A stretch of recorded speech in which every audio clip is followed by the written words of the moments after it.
Hello everyone, ayan, happy Saturday po sa inyong lahat. And for today's video ay magluto tayo nitong ating pork ribs in cola. So lalagyan po natin yan ng Coca-Cola and naku guys, napakasarap po nito at napakadali lang pong lutuin. So ayan na nga at maglagay lang po tayo ng konting mantika at bahagyan nating ipiprito side to side itong ating pork ribs. Ayan, tapos pag ganito na po yung color, ayan, pwede na po natin yan hanguin. And syempre, hindi na rin po natin huhugasan itong ating kawali. At dito na rin tayo magigisa nitong ating mga bawang. Ayan, medyo marami-rami pong bawang. Ayan, tapos gisahin lang po natin. Iyan, isunod na rin natin yung ating sibuyas. Ayan, so ganun din po yung gayat ng ating sibuyas sa ating bawang. Ayan, tapos pag lumabas na yung bango ng ating bawang at sibuyas, ay pwede na po nating ilagay itong ating piniritong pork ribs at maglagay tayo ng konting toyo. Konti lang guys. Tapos pamintang durog at maglalagay po tayo ng tomato sauce. Ayan. Tapos after po natin malagay yung maliit na tomato sauce, pwede na po natin yang halu-haluin. Ayan. Ako, napakasarap nito guys. At magugustuhan to ng inyong mga anak. Napakadali lang naman po nitong maluto. Ayan. So, dito po sa amin medyo mura na yung kilo ng karne.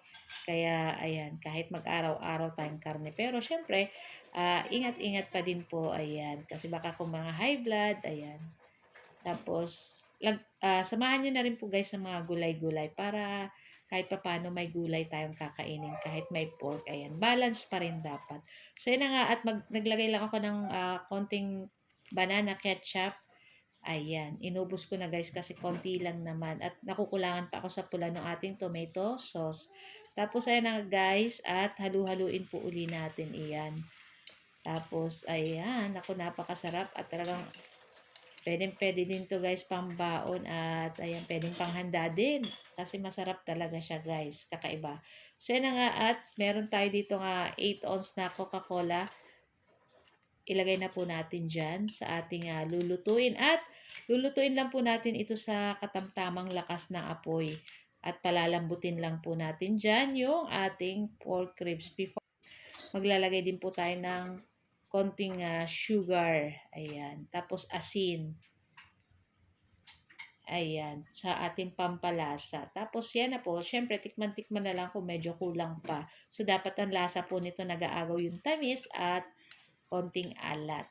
Tapos ayan, halu-haluin lang po. Ayan, medyo umaano pa yung ating Coca-Cola. Nagbababos-babos.